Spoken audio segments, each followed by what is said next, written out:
Olá, começando aqui pela TV Capital, canal 32, também pela NET, canal 23, e para vocês que nos acompanham por todo o Brasil, pelo site tvcapitalgoiania.com, em tempo real, mais uma edição do Jornal Argumento Especial. Hoje seria o dia do candidato do PT, Antônio Gomide, estar aqui, conversando conosco, apresentando seus projetos, falando sobre a sua campanha.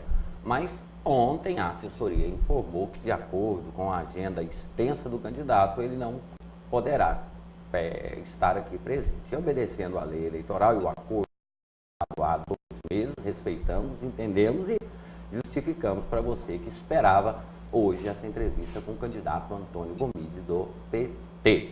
Mas nós temos aqui a alegria de receber novamente o professor Alexandre Francisco Azevedo, professor de Direito Eleitoral, que vai conversar com o Padre Jesus em primeiro lugar. Professor, muito obrigado por mais uma vez vir até aqui conversar conosco, é um prazer imenso recebê-lo.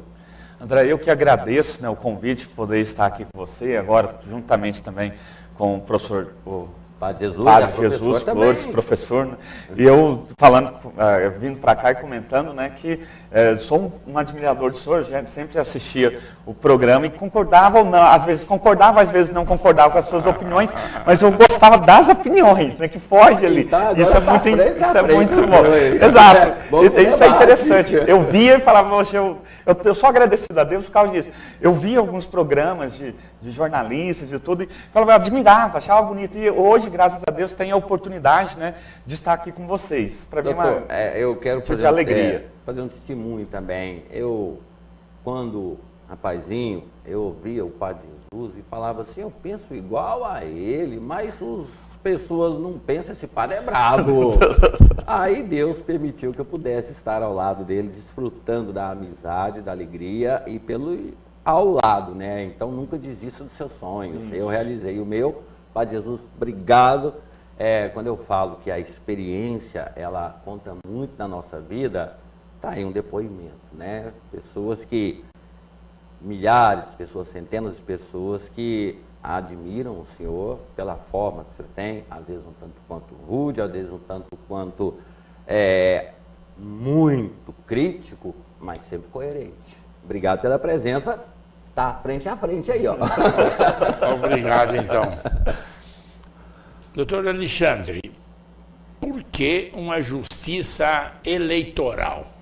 Bom, a administração da democracia, ela exige que haja um órgão específico para tratar da realização das eleições, da aplicação da lei eleitoral e ainda apurar o resultado das eleições de forma imparcial. Nós tivemos no Brasil, por exemplo, uma época em que esse controle era feito pelo próprio Poder Legislativo. Então, o Congresso Nacional realizava a eleição e ele fazia esse controle. E, ao final, ele falava quem ganhava ou não. Agora, veja só, o órgão que vai receber, e às vezes ele também está se candidatando, ele que ia apurar o voto dele e o voto do adversário. E como é que era a campanha eleitoral naquele período?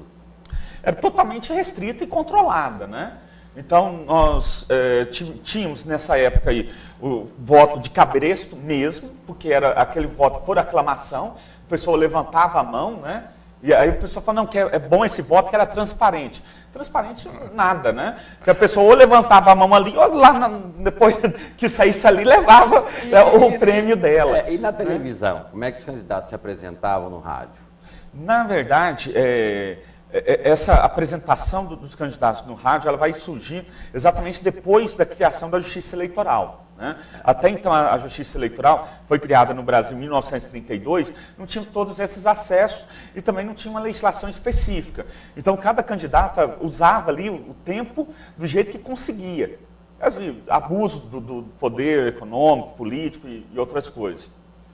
Depois de criada, surgiu uma legislação, que até hoje, chamada Lei Falcão, feita na época da ditadura militar, que também reduzia muito a questão da propaganda na televisão. O candidato ele poderia apenas, no rádio e na televisão, apresentar o seu currículo. Fulano de tal, nome, estado civil, profissão, só isso. E não quando poderia era da fazer... situação e da oposição, como é que era o tratamento? Mas exatamente isso, da situação, ele tinha um currículo extenso, né? Ministro disso, ministro daquilo e tal. Aí o cara da oposição é professor, sindicalista, então, e aí ficava complicada a situação dele. Né? Todo mundo era ex, né?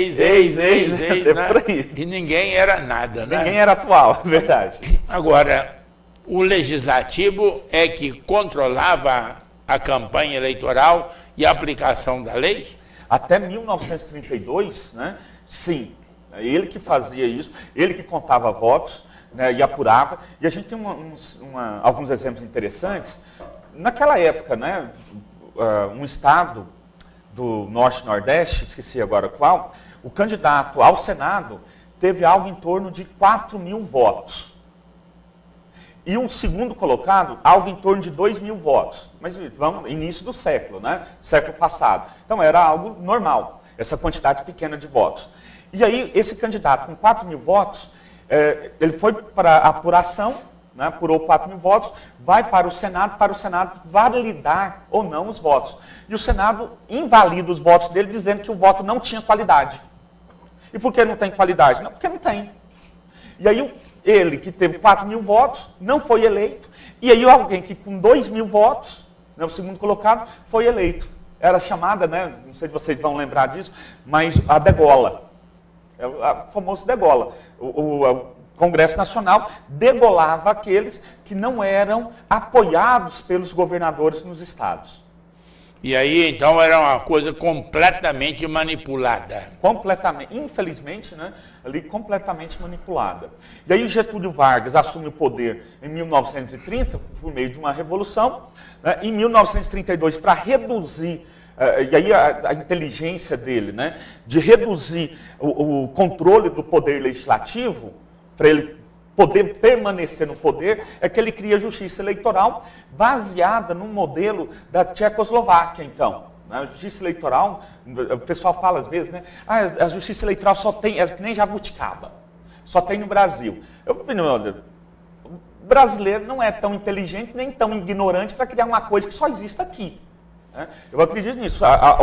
Existem modelos de justiça eleitoral mundo afora, com algumas alterações próprias de cada país, mas existe. A legislação que nós temos hoje é uma legislação adequada ou é apenas um mero casuísmo? A legislação nossa, ela é boa. Ela é boa. Nós poderíamos avançar muito mais? Poderíamos. Em qual aspecto? No aspecto do Congresso Nacional, que faz as leis, escutar mais o povo. Vamos pegar um exemplo no sistema proporcional que nós temos hoje. Se nós formos fazer uma pesquisa, uma enquete, né, com os eleitores, perguntar simplesmente para o eleitor, o que é o sistema proporcional? Você conhece o sistema proporcional? Sabe como que se elege um deputado estadual, um deputado federal, um vereador? Ele seguramente vai dizer não. 99% vai dizer não. Né? Porque é um sistema complicado. E que ninguém, às vezes, não entra na cabeça do eleitorado, do cidadão médio, comum, né?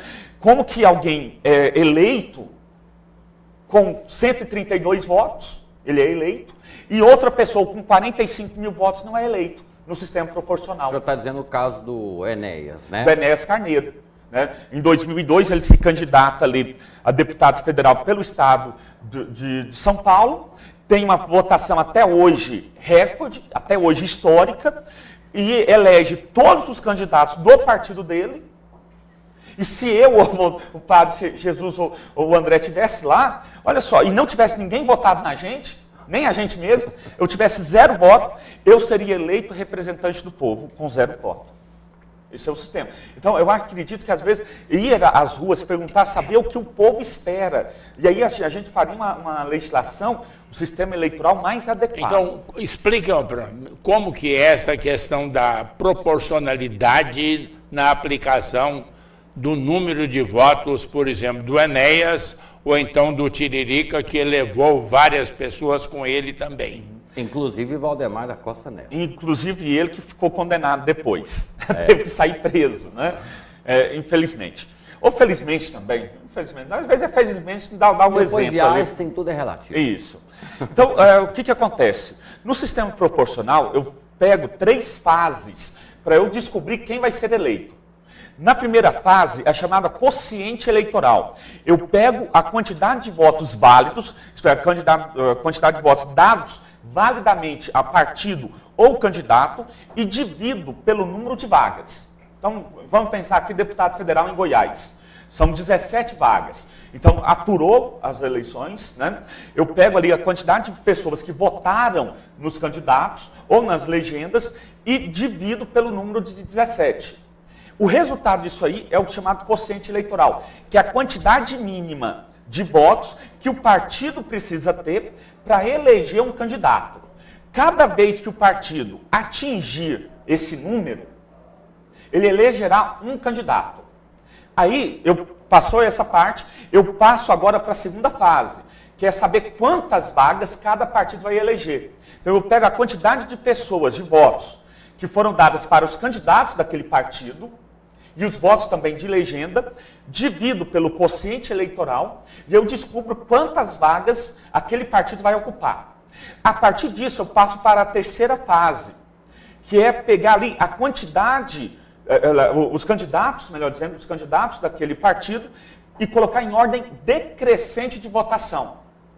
Então, vamos imaginar que o quociente eleitoral lá foi 100, o partido teve 1.000 votos, então divide 1.000 por 100, vai dar 10, né? E aí eu agora vejo que esse partido elegeu 10 candidatos, eu vou pegar os 10 mais bem votados dentro desse partido. Porque a vaga agora é do partido. Então não importa tanto a minha votação. O importante no sistema proporcional é a votação do partido.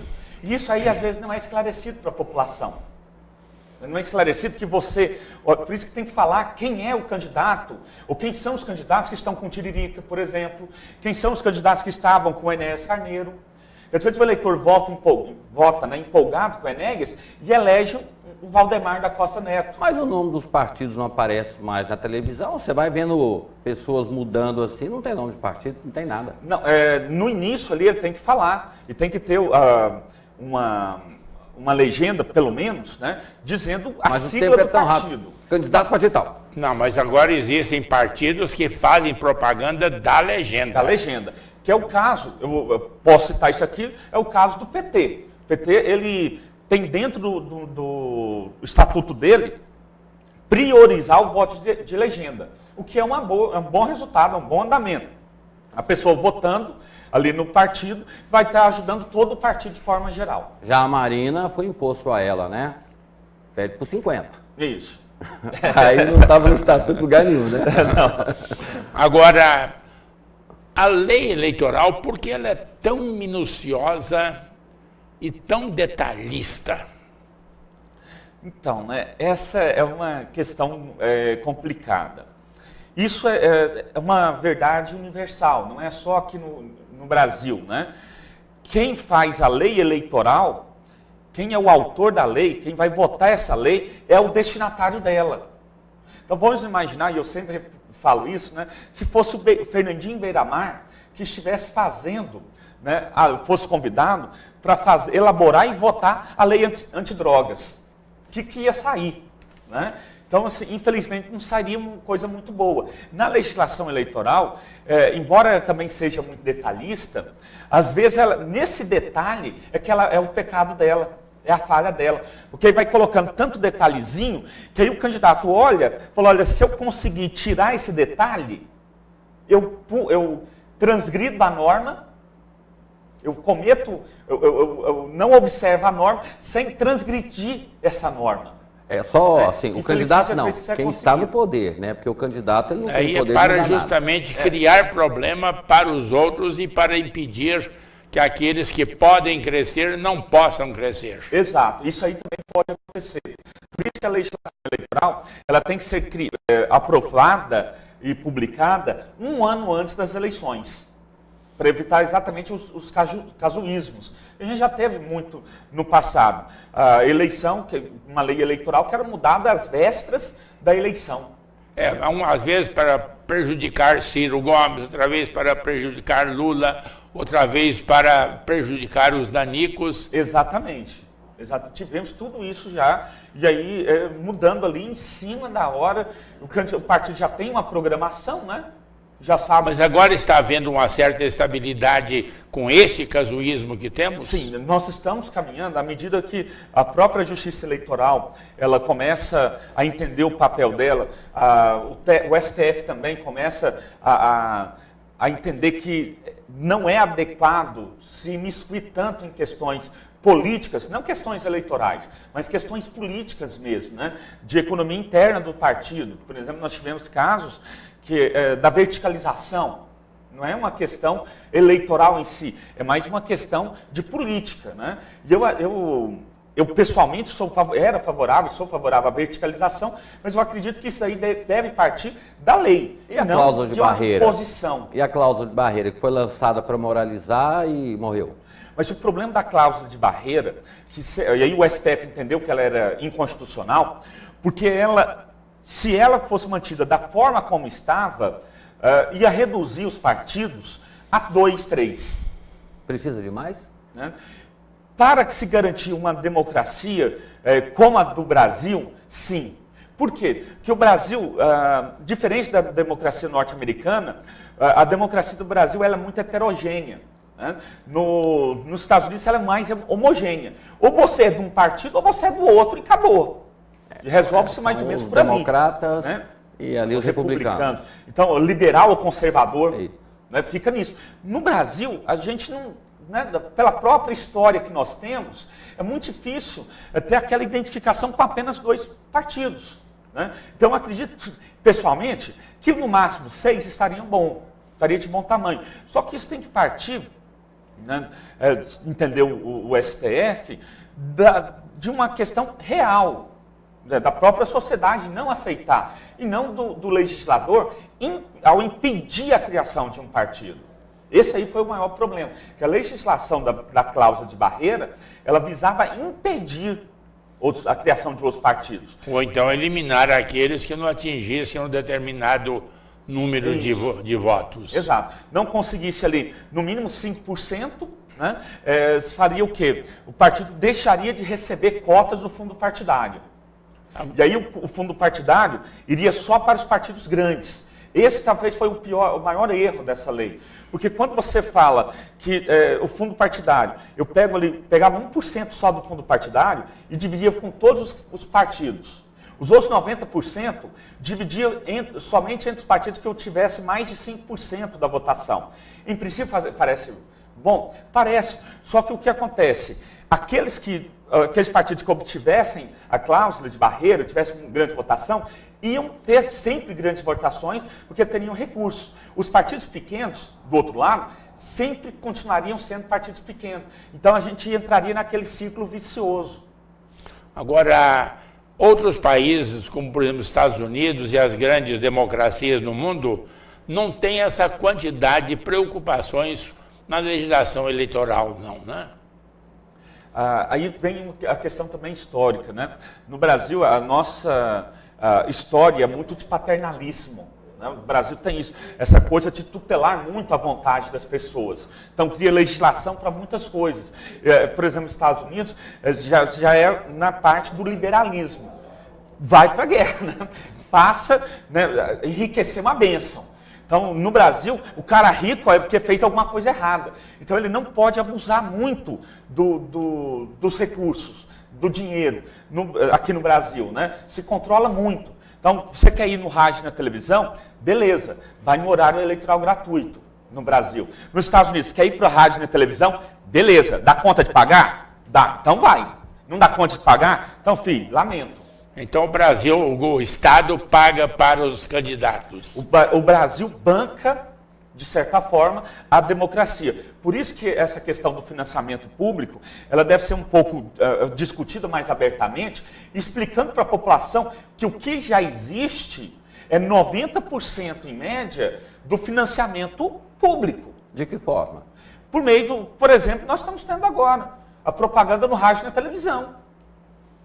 A propaganda no rádio e na televisão é totalmente custeada por recursos públicos. Então o pessoal fala, agora vai começar a propaganda eleitoral gratuita. Calma. É a legislação eleitoral, a propaganda eleitoral que vai começar, porque ela não é gratuita.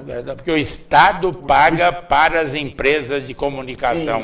Agora vamos imaginar quantos rádios, televisões a gente tem no Brasil. E todas elas transmitindo em rede. Isso aí sai caro, muito caro. As inserções. Só explica pra gente essa questão do fundo partidário, que fala-se tanto, mas ninguém sabe o que é isso. Isso. Fundo partidário, né, é uma verba que existe para patrocinar a atividade partidária. Ela é composta de orçamento da União em, no mínimo, orçamento da União, no mínimo, R$ 0,35, né, então 35 centavos, por cada eleitor. Então vamos imaginar, o Brasil tem, se não me engano, 135 milhões de eleitores nessas eleições. Eu sou do direito, então sei fazer conta, então vamos arredondar para 100 milhões. Então você pega 100 milhões, multiplica ali por 35 centavos, vai dar 35 milhões aproximadamente, ou um pouquinho mais. Esse dinheiro é o fundo partidário.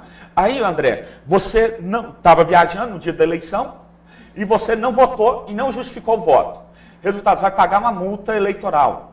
Essa multa eleitoral também vai para o fundo partidário.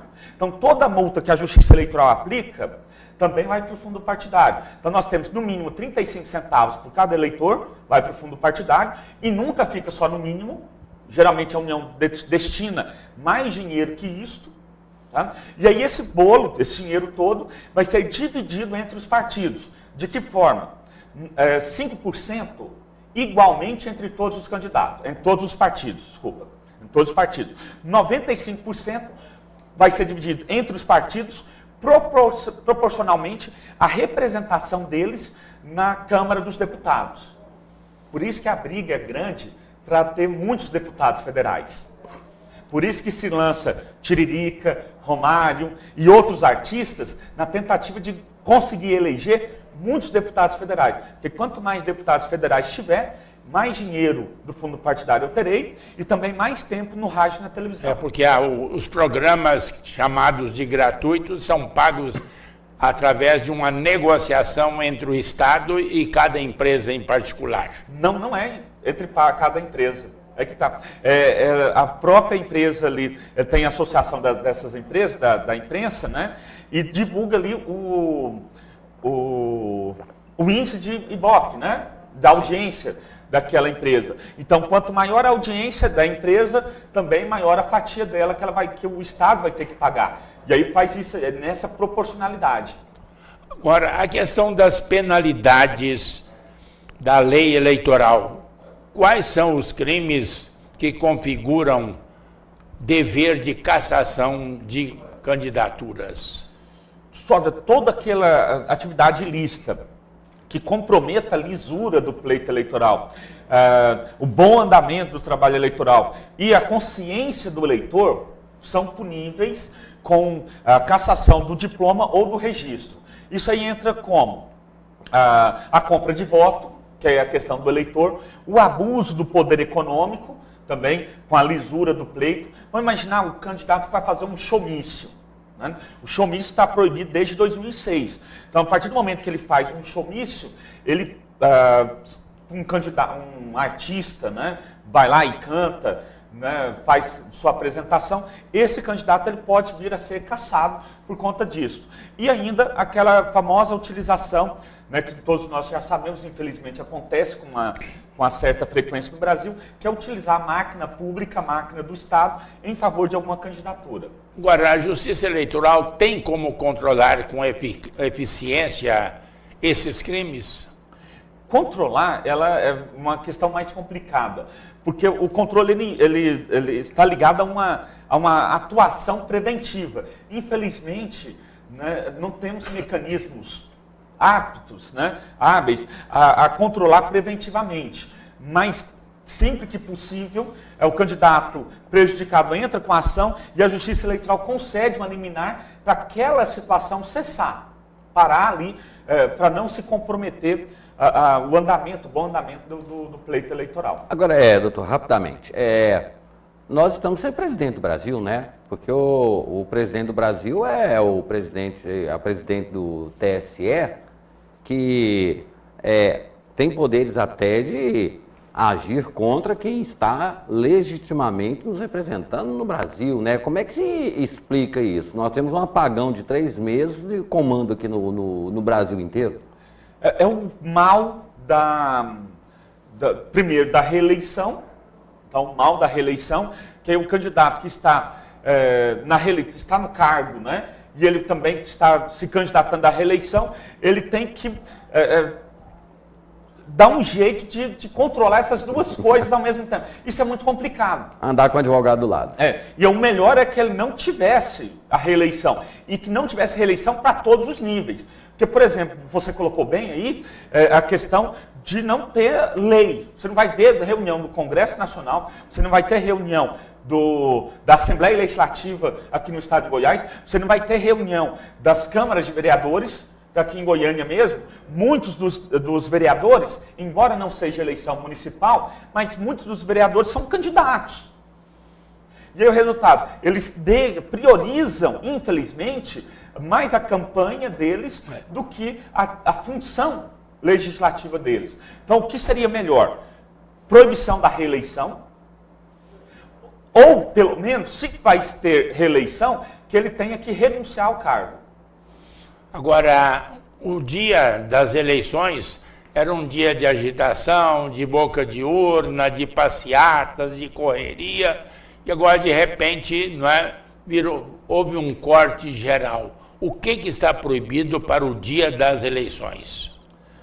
Fazer propaganda eleitoral nesse dia, fazer a regimentação dos eleitores, distribuir aquela coisa boca de urna, vai andando de casa em casa, vamos uma passeata, isso é a regimentação. Então, no dia da eleição, essa é uma proibição também já de algum tempo, o eleitor ele pode manifestar individualmente. O que não pode, aquela forma coletiva. Para quê? Porque no dia da eleição ali, a coisa tem que transcorrer de forma mais calma e pacífica, até mesmo para o eleitor não ser constrangido, né, a votar ou deixar de votar por um determinado candidato. Vamos imaginar uma eleição municipal, que ali nós temos em alguns municípios, que é aquela, ou você é a favor de fulano, ou você é contra ele. Não é porque você, não vou votar no fulano. Se você não vota no fulano, é porque você não gosta dele. É algo bem nesse, né, bem do fígado mesmo, né?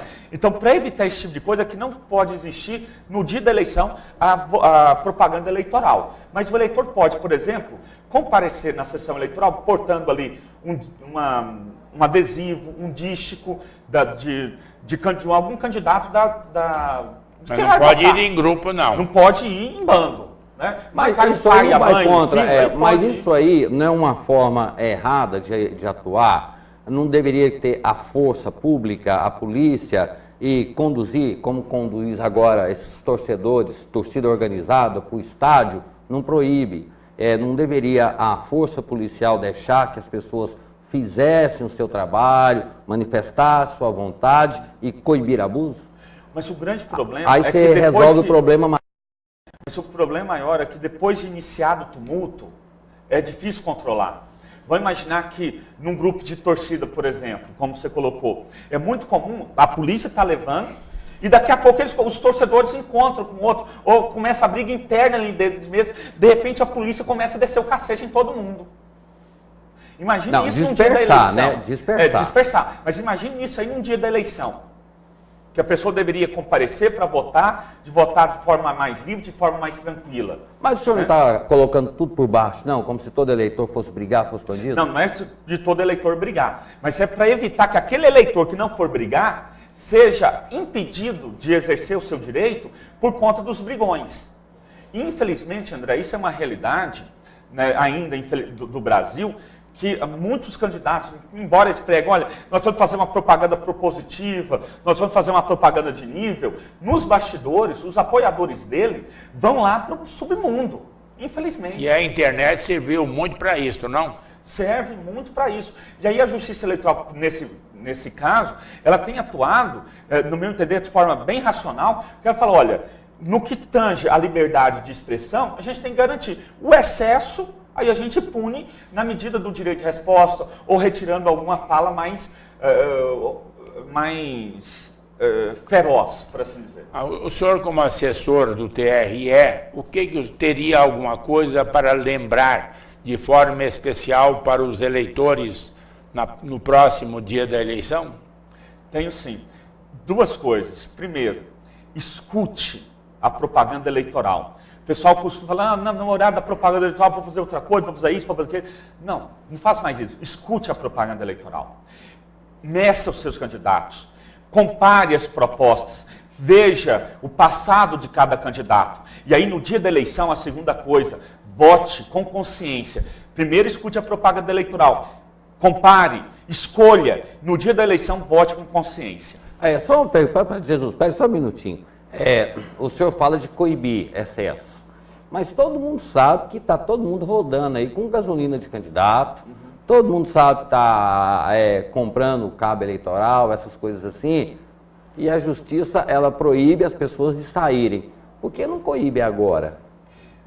O grande problema é a questão da prova. Você colocou, todo mundo sabe.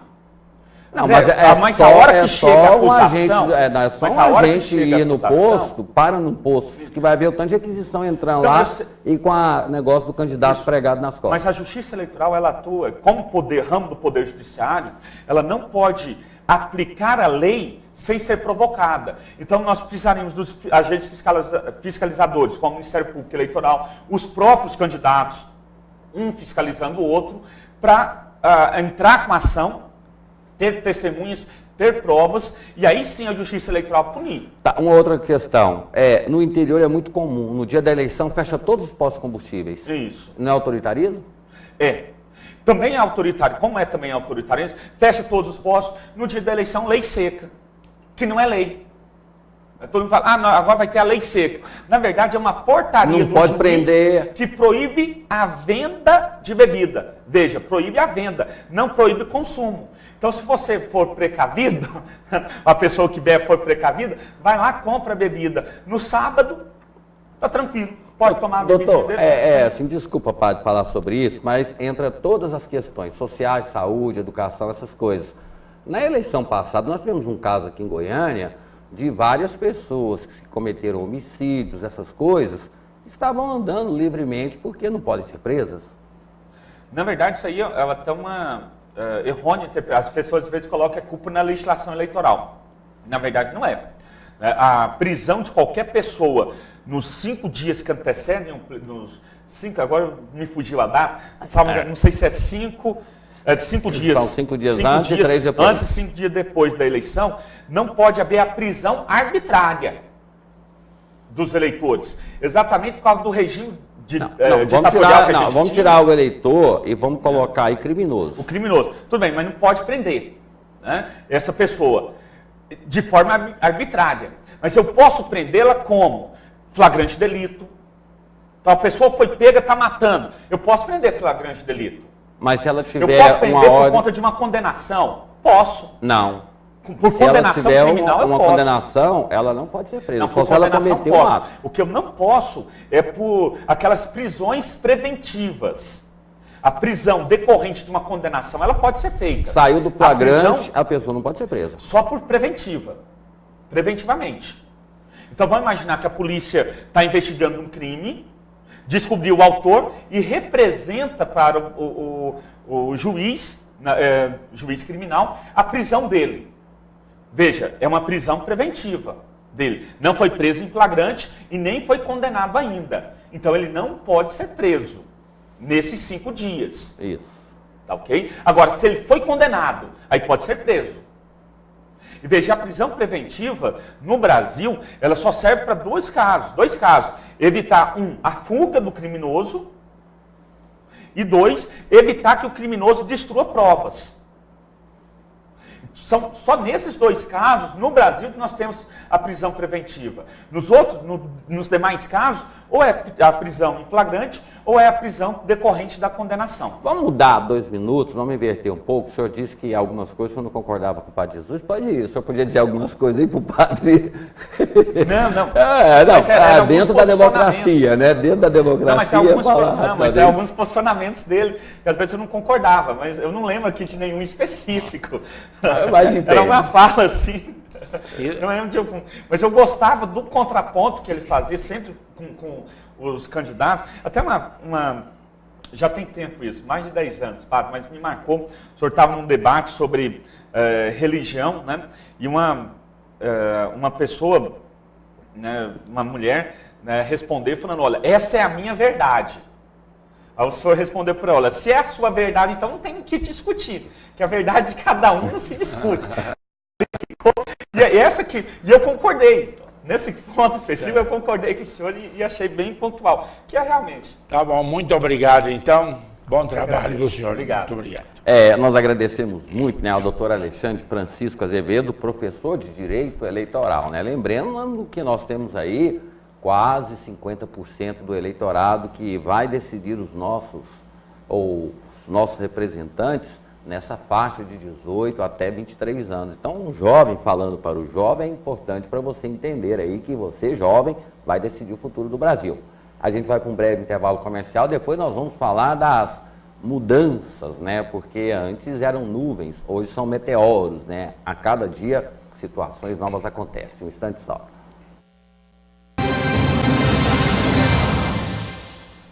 De volta com o Jornal Argumento, né? Agora com a opinião sensata, coerente, experiente, Padre Jesus Flores. Padre, na semana passada eu fiz uma pergunta para o senhor, aonde estava o PMDB? Aí o senhor disse, né?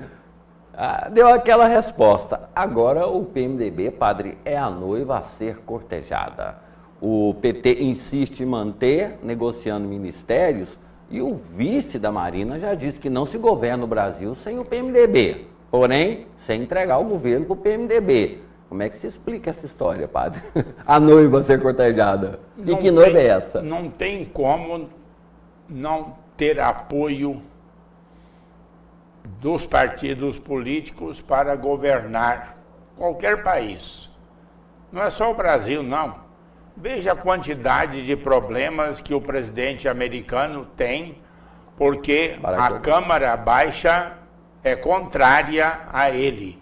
Embora ele tenha maioria no Senado, ele não tem a maioria na Câmara dos Representantes, e com isto as grandes dificuldades pelas quais ele passa permanentemente para conseguir aprovar aqueles projetos que eram o programa de campanha eleitoral dele e luta permanente.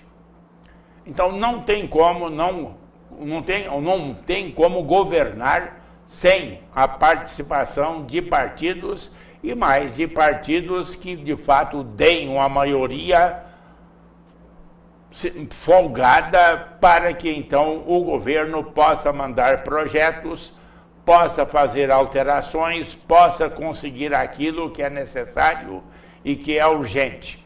E todo mundo sabe que o PMDB é o maior partido do Brasil, tem a maior representação na Câmara e no Senado, e é fundamental, ainda mais que ele praticamente, desde que saiu da ditadura, ele está em todos os governos.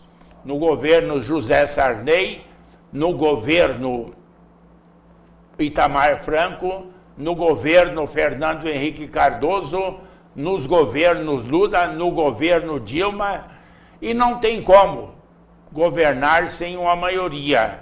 E a maioria mais maleável é justamente o PMDB. Mas esse maleável é o quê? Maleável. Em que aspecto? É aquele que negocia, que faz negócios, negociações e até negociatas para, de fato, ter um grande naco do poder, né? Ocupando ministérios, ocupando a direção de grandes empresas estatais, né? Da União, de tal modo que é o partido mais maleável. Quando o vice de Marina falou que não se governa sem o PMDB, ele quer dizer, não se governa sem maioria. E o PMDB é a forma mais fácil de se fazer maioria, porque ele negocia. E negocia, todo mundo sabe, com a fome de sempre. Com a fome de sempre. Como todos os partidos, ele é voraz E ele quer muito cargo, ele quer muito poder e também, não é, poder em órgãos que tenham grandes verbas e dotações. Isso já não é segredo no Brasil, de tal modo que o que o vice-presidente falou é uma obviedade, né?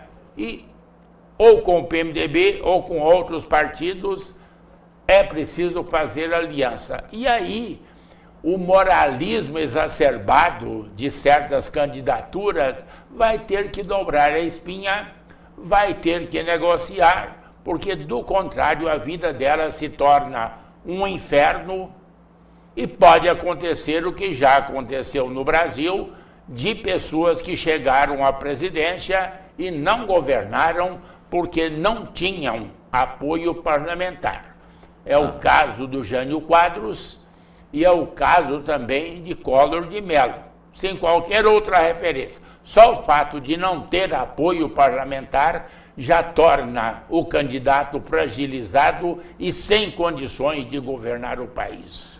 Aquele discurso da candidata, vou governar com os melhores, aí vem esse discurso, sem o PMDB não se governa, é o quê? Fogo amigo? Não. Vai governar com os melhores do PT, do PSDB. Não existe esse negócio de achar que ela vai tirar, ou que alguém que chegue à presidência da República vai lá e escolhe os quadros que quer nos partidos e depois achar que com isto ela vai ter o apoio necessário para poder governar. Pode ter quadros até de qualidade, mas só quadros de qualidade não são suficientes para que alguém possa governar o Brasil ou qualquer país do mundo. Não se governa sem maioria. Se vai governar com uma minoria, pode saber que é uma vida tumultuada, difícil, em que grande parte dos projetos que a candidata ou candidato levou para como plano de governo vai ter que ser esquecido porque não vai ser aprovado. E agora nesse aspecto, padre, eu fiz essa pergunta para o senhor, quando havia uma pesquisa indicando uma candidata aprovada naquele momento, né, era uma virtual eleita. Aí eu perguntei para o senhor, se governa com o apoio do povo? O senhor disse naquela época, né, eu falo naquela época que o tempo passa tão depressa, né, foi há poucas semanas. Hoje o senhor está dizendo a mesma coisa e os partidos estão reconhecendo isso. Quando é que a experiência, Padre Jesus, vai se fazer dentro da política? Olha, na hora da campanha eleitoral, as pessoas não estão preocupadas nem com o equilíbrio, nem com a prudência e nem com a realidade. É hora de fazer promessas e achar que depois da eleição tudo se resolve, tudo se acomoda e tudo vai, né, ser muito bem encaminhado. É claro que é fantasia. Mais uma coisa, não existe, por enquanto, ninguém virtualmente eleito no Brasil, nem para a presidência da República e nem para os governos do Estado. Porque pode acontecer muita coisa de um dia para outro, podem acontecer tragédias de um dia para outro, pode acontecer escândalos de um dia para outro, e o efeito manada pode acontecer de tal modo que quem estava muito bem colocado hoje já não esteja amanhã. Então é tudo frágil, é tudo instável. Certeza você tem quando abre a última urna e publica o resultado da última urna, porque até a abertura da última urna você não tem certeza de nada. Se diz que tem, é apenas uma questão de voluntarismo. Padre, sobre esse assunto, o que está acontecendo agora é o seguinte, todos os candidatos são obrigados a apresentar para a Justiça Eleitoral seus projetos. A única candidata que apresentou os projetos com destinação ou com ações foi Marina, os outros apresentaram genéricos. E agora começam a cobrar dela, você vai fazer isso, você vai fazer aquilo. É um erro, padre, apresentar um projeto minucioso, detalhista, ou tem que ser genérico? Um plano de governo com todos os detalhes, ninguém tem condição de apresentar. nem quem já está no governo, se continuar, tem condições de apresentar. Porque a questão da arrecadação não é estável e não é permanente. O Brasil pode crescer e pode não crescer, como não está crescendo. E não crescendo, você não vai ter aquele dinheiro que você faz o cálculo que a arrecadação vai crescer tanto, então vou aplicar tanto. Agora, se eu estabeleço 200 bilhões para cá, 200 bilhões para lá, não, o dinheiro que um governo, até o federal, tem para investir é muito pequeno, porque grande parte do orçamento já está comprometido e não se pode dispor dele fazendo projetos grandiosos, não. E o resto das responsabilidades, que são já investimentos necessários, já estão comprometidos, não tem como não fazer com que não estejam comprometidos, de tal modo que a margem de manobra é muito pequena para que alguém tenha o atrevimento de dizer 200 para cá, 200 para lá, 300 de onde? Padre, eu me lembro, para descontrair um pouco, eu me lembro de um secretário que ele foi tomar posse, numa felicidade danada, padre. Estava gastando dinheiro a rodo. Quando ele sentou na cadeira, olhou, tem 168 milhões. Já foi tudo gasto. Vou ficar aqui esperando o orçamento do ano que vem, porque esse ano eu não posso fazer nada.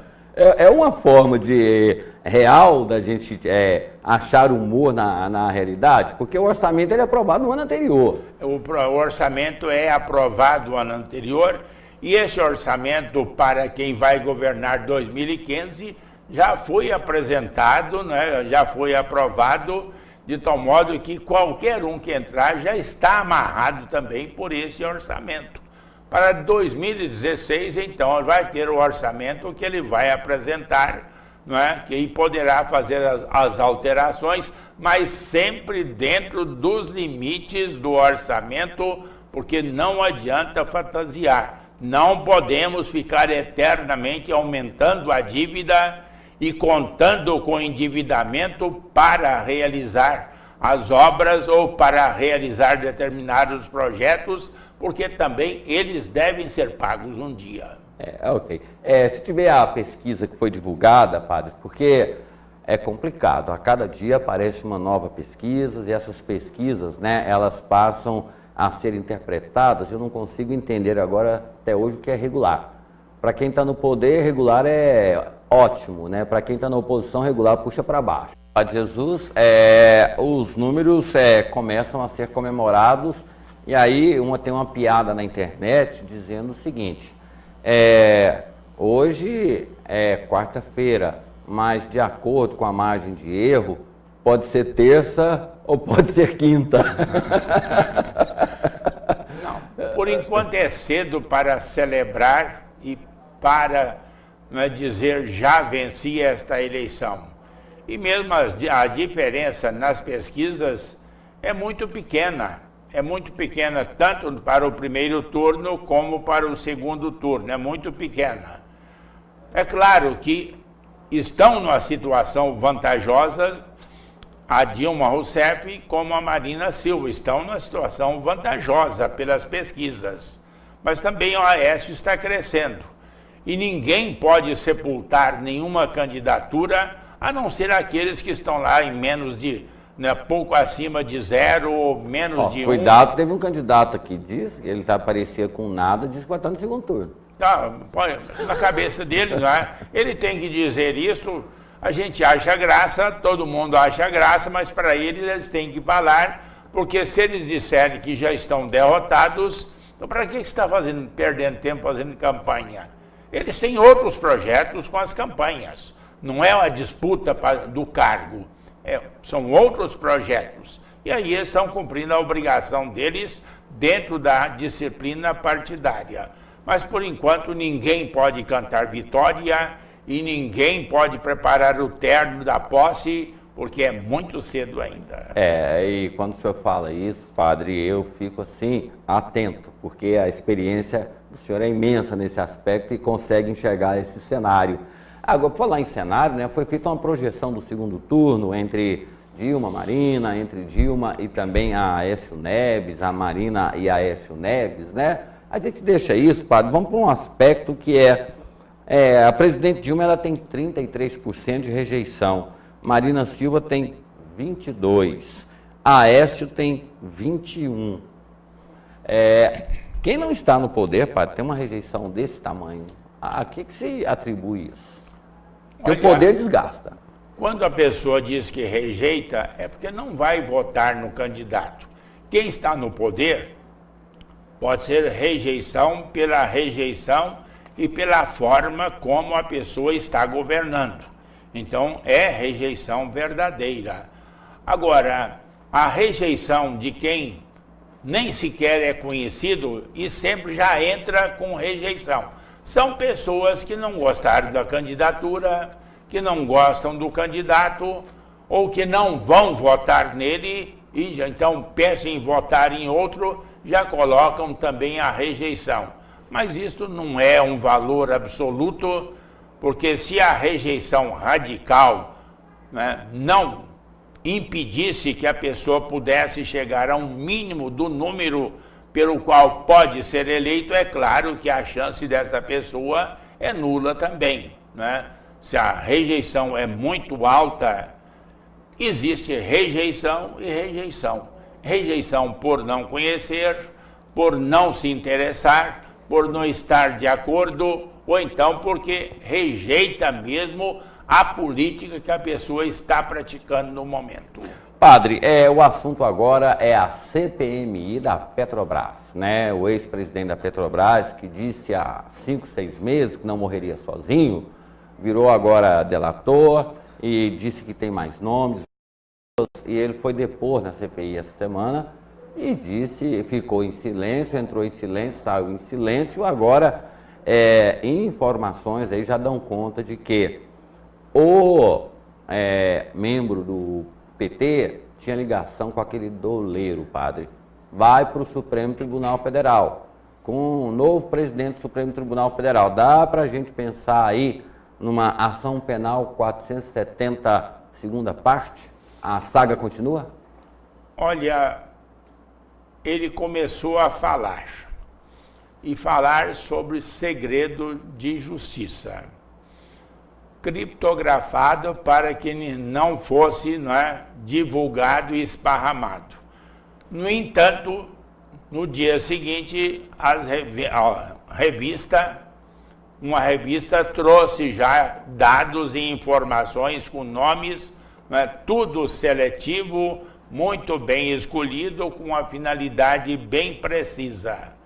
Agora, o que vai acontecer mesmo? Porque a delação vai ter que ter a prova e a contraprova. E, por enquanto, essas provas não foram apresentadas. Até onde ele tem, de fato, as provas como aquele escândalo do DEM de Brasília, né? O Durval tinha, o Barbosa tinha as provas gravadas, filmadas, né? Em abundância, né? Até onde o delator atual tem também as provas para garantir tudo que ele está dizendo. E mais, quem são as pessoas envolvidas? São só estas e quem mais? Por que foram escolhidas para serem divulgadas apenas algumas pessoas e não outras também? Agora, quanto ao segredo na CPMI, ele tinha que guardar o sigilo, porque se ele falasse, ele perderia o direito à delação premiada, que é o grande interesse dele no momento. Se ele falasse lá, ele ia perder o que ele está fazendo, né? Traindo todos os seus ex-comparsas e colegas de trabalho e também de malandragens, traindo todo mundo, ele perderia. Então ele não podia falar. E ele foi avisado por quem de direito: se você falar, você pode perder. Então ele ficou quieto. Agora, vamos ver o que vai ser apresentado, qual é a verdade do que ele vai apresentar e quais são as provas. Como o doutor Alexandre nos falava há pouco, não é? Difícil é a prova. Padre, sobre essa questão de CPMI, a última que aconteceu lá, ela resultou num relatório de 4 ou 5 linhas e a presidência do Senado por Renan Calheiros. Dá para esperar o quê dessa CPMI? Querer prever o que pode acontecer. Porque talvez depois das eleições, conforme o resultado das eleições, os parlamentares nem estejam mais interessados em levar adiante, em continuar com a inquirição das pessoas que já estão lá para serem inquiridas, e a coisa morra como tantas outras têm morrido.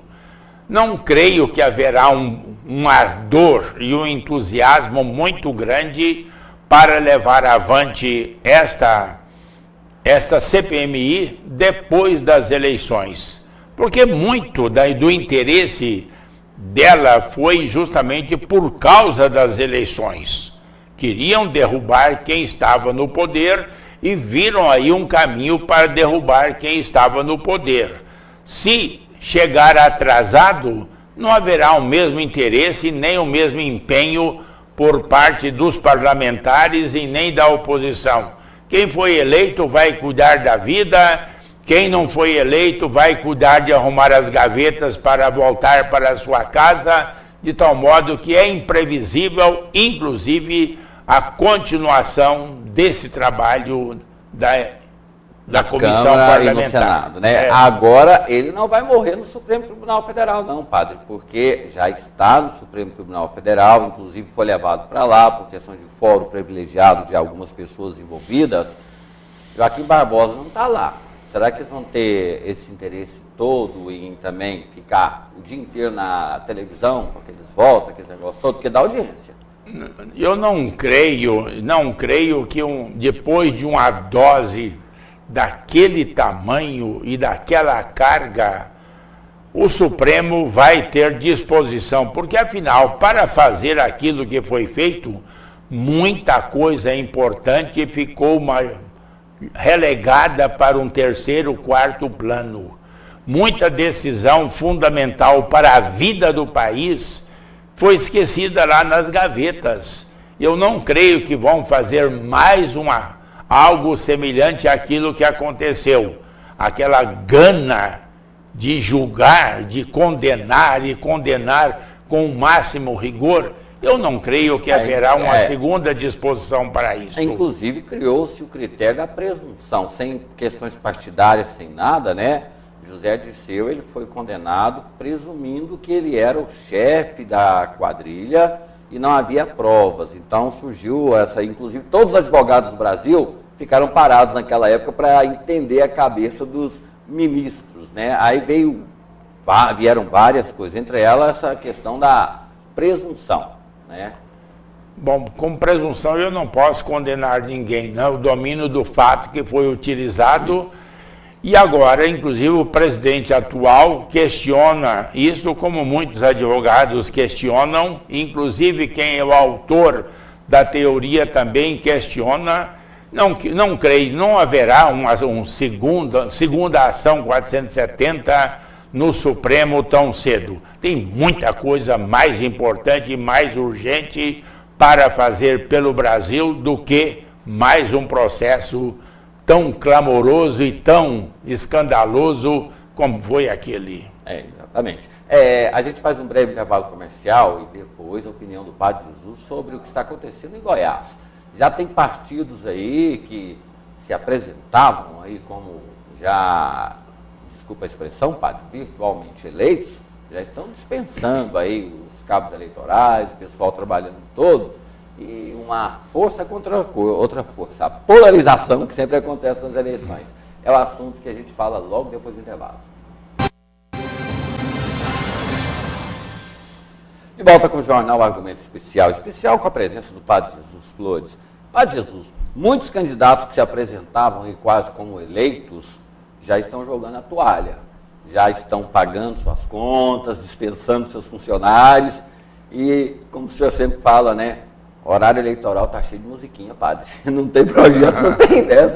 Eu lembro quando o Lula estava no poder, quando não tinha resposta, fazia musiquinha. E agora, padre? Olha, eu nunca vi assim, uma campanha tão sem planejamento e com tanta incoerência e tão improvisada. Isso mesmo por parte dos candidatos, tanto para o governo federal como estadual, vai para cá, vai para lá, fulano vai em tal cidade, eu tenho que ir lá também, outro está indo para lá, eu tenho que ir lá também, não é?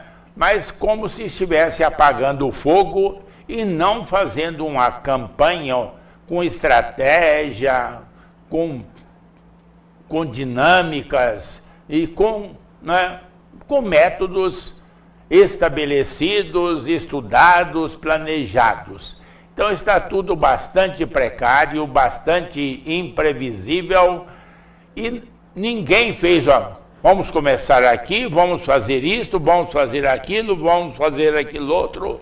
Estão improvisando de acordo com as circunstâncias e de acordo com o movimento dos adversários. Parece mais uma guerra de guerrilha do que uma verdadeira guerra em que haja um planejamento, uma estratégia e também táticas já estudadas e planejadas para ser aplicadas no momento oportuno. E com isso, é claro, imprevisão. Agora, o grande problema é que ninguém tem dinheiro.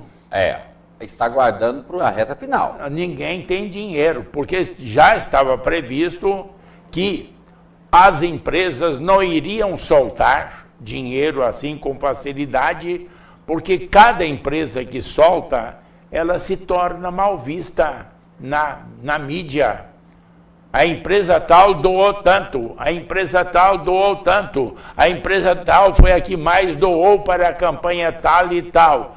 E com isto, a maior parte das empresas não soltou dinheiro e com isto os candidatos, mesmo que tenham, não vão ser loucos de jogar todo o patrimônio por causa de uma campanha, ainda mais se a campanha não estiver bem, eles não vão jogar tudo numa campanha, ainda mais que não esteja bem, não é? E que não prometa retornos, e com isso ficam essas campanhas assim, mal elaboradas, mal feitas, muita música, muita, muito calote, e aí vai. Padre, e a figura principal desse processo, o eleitor, como é que ele fica nessa situação? Porque nós temos uma pessoa que representa o poder e busca uma reeleição, e aí é mostrado um Estado arrasado.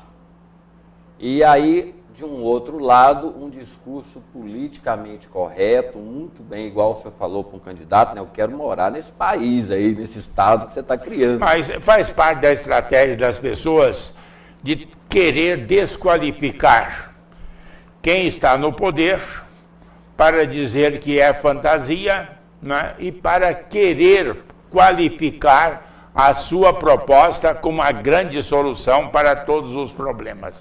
Isso faz parte, o povo já está acostumado com isso, e mais, aqui em Goiás nós estamos vivendo a realidade. Nós sabemos que há problema na saúde, que há problema na educação, que há problema na segurança, que há problema na infraestrutura, todo mundo sabe disso, mas está vendo o que está sendo feito e o que ainda falta fazer. Então, tudo que se fala é relativizado, porque as pessoas estão vivendo a realidade e sabem, não, aí tem razão, aqui não tem razão, ali tem razão, aqui não tem razão, e fazem um balanço para depois fazer as suas escolhas. Padre, a gente está vivendo um momento mais ou menos assim, é seu aniversário, eu só vou falar mal de você. É meu aniversário, eu só quero os parabéns. E aí, padre, fica essa coisa, porque a gente está buscando fatos já esquecidos na história, superados, e não vem propostas, padre. Olha, propostas, não se trata de alguém pensar que pode apresentar um plano de governo montado, acabado, pronto. Eu vou fazer isto. Não tem como prometer e muito menos como garantir.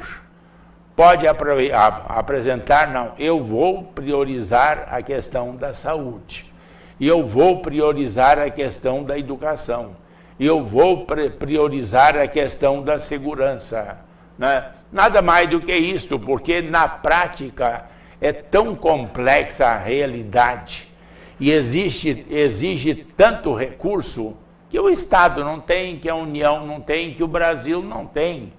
Porque tudo está limitado pelo poder econômico e tudo limitado também pela situação econômica do país, como também dos estados. Padre, o assunto que talvez mais chamou a atenção nessa semana foi a questão saúde. O Conselho Regional de Medicina se reuniu e disse que o paciente no CAIS, no máximo 24 horas, aí tem que ser levado para emergência.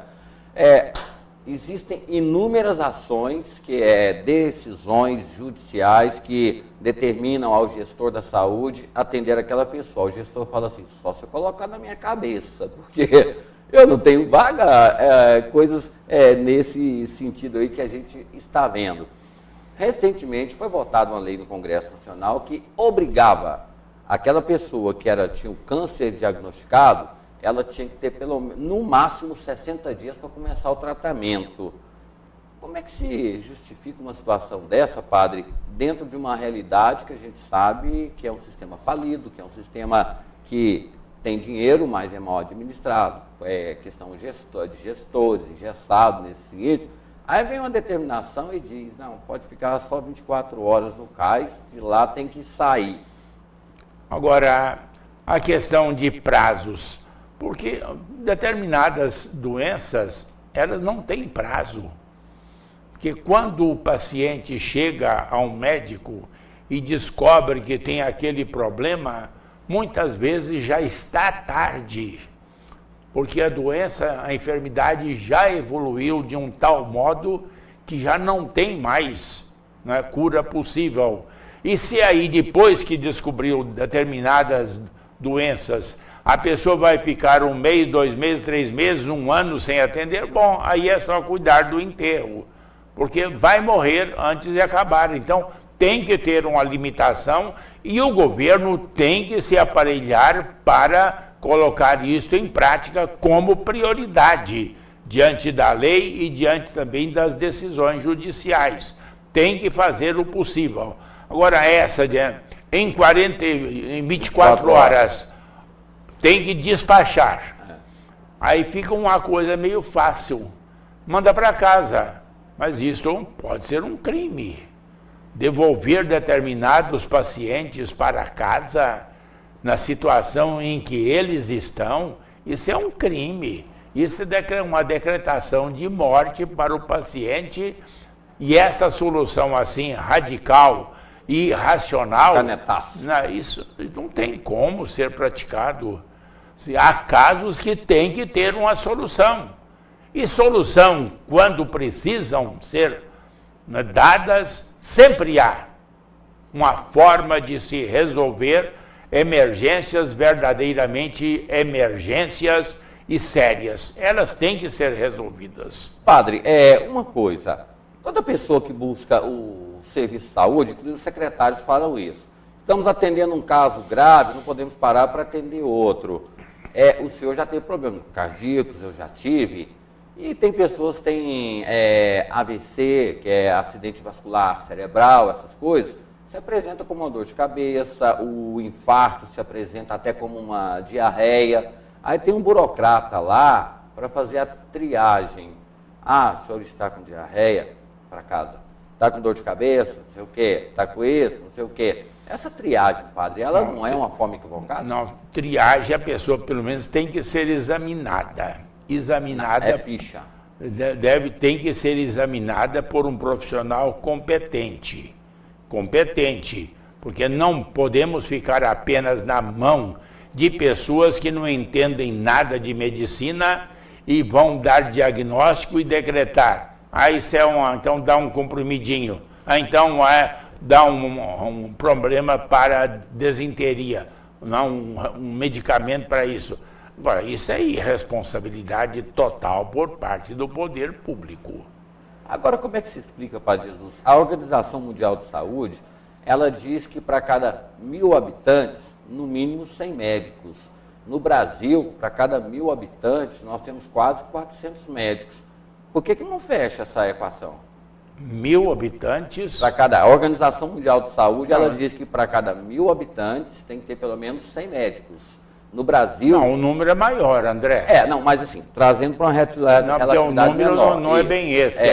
É 2, 3 médicos, não é por 1.000, não é de...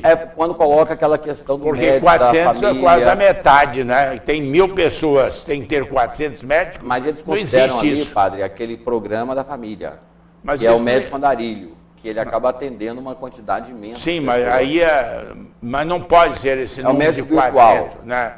É claro que então ele tem que ter um número que ele consiga atender, dar assistência e de uma forma contínua, e aí a assistência é muito mais eficaz, não é? E muito mais fácil de ser oferecida para os pacientes, porque previne-se a piora da doença, previne-se a doença e já se atacam as causas sem esperar que, quando for atender, já seja tarde. O Conselho Nacional de Medicina se reuniu e disse, tem que voltar o médico da família, aquele que PSF, né, Programa de Saúde da Família, que acabou.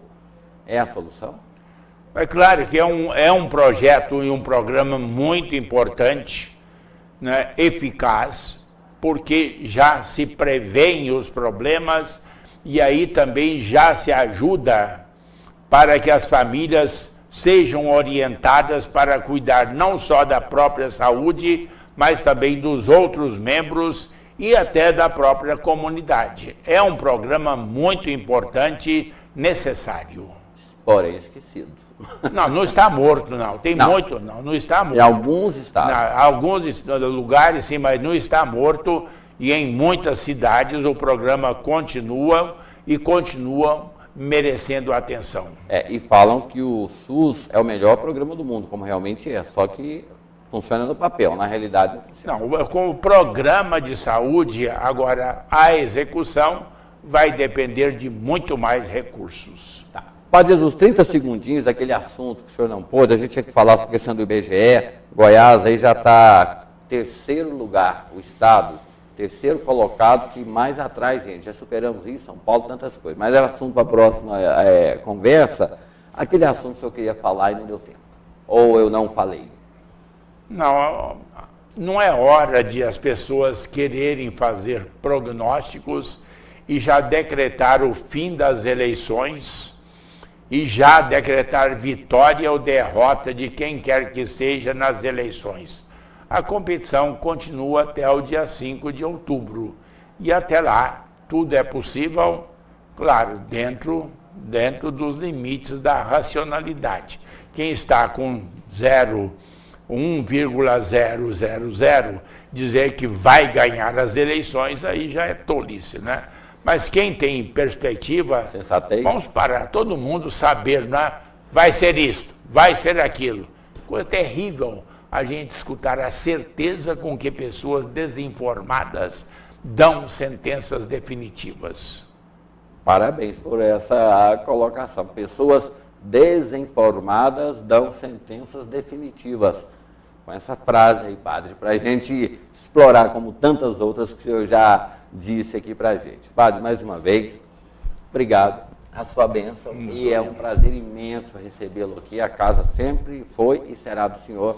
Muito obrigado e a sua bênção. Que Deus o abençoe e abençoe a todos os nossos telespectadores.